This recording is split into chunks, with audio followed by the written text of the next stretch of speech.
В Астане свыше 30 новогодних елок одновременно зажглись в разных уголках города, что создало предпраздничное настроение для горожан.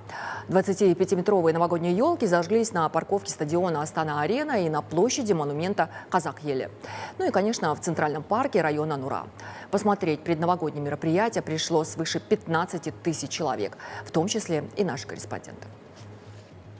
Елка, установленная в Центральном парке, оправдала все ожидания. Зеленая красавица высотой 24 метра так и манила посетителей узнать, как она заблестит в торжественный момент зажжения. Стягивающаяся толпа любопытных наблюдателей рассматривала яркие украшения. Кстати, собирали конструкцию 20 человек в течение 5 дней. На наряд новогодней красавицы ушло 2500 игрушек и более 10 тысяч метров гирлянд, имитирующих мерцание звезд в ночном небе. По словам электромонтеров, елка работает на автоматической системе, и весь праздничный период будет зажигаться сама.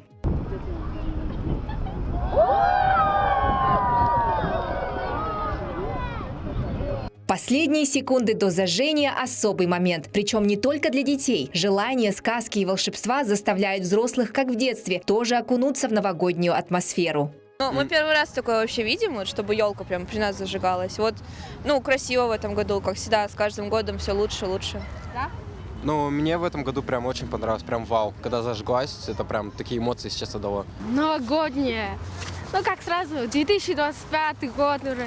Как было интересно. Очень красиво. Про Новый год вообще подумал.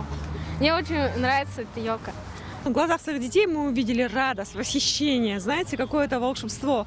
Потому что мы живем в этом районе, проходим каждый раз, и они все время спрашивали, а когда зажгется елочка.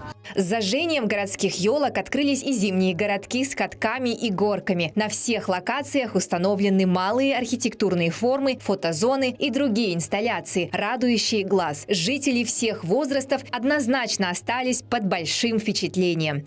Я хочу сказать слова благодарности, это в принципе... В первую очередь это акимату города Астаны. Всех с Новым годом, пожелать им самое главное здоровья, успехов начинаний, чтобы наш будущий 2025 год был самым таким плодотворным и самым удачливым для всего Казахстана. Желаю счастья, чтобы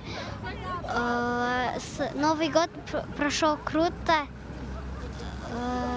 чтобы все не болели на Новый год и с наступающим.